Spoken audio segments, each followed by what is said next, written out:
Hello everyone. Welcome back again na naman tayo dito sa ating YouTube channel.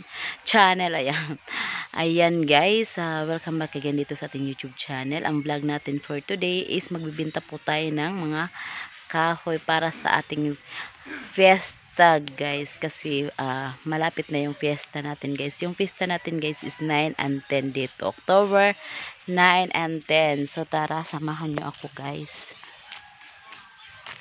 Ayan.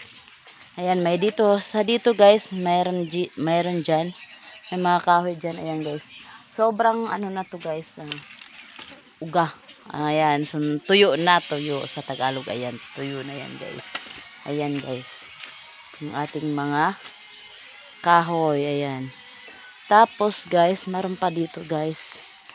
Ayan. So ang daming kahoy yan guys, oh. Ayan yung nakikita niyo.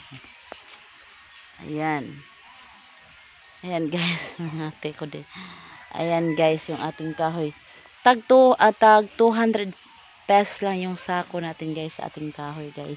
Kasi nandito tayo sa bundok, ay ito yung ating hanap buhay sometimes.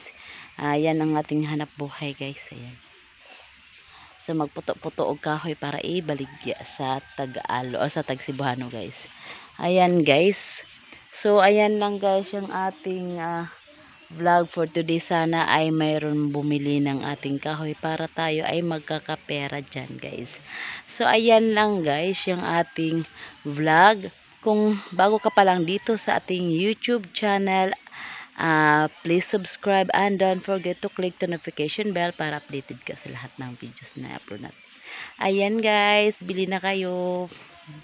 Bye bye for now and see you my next video. Out for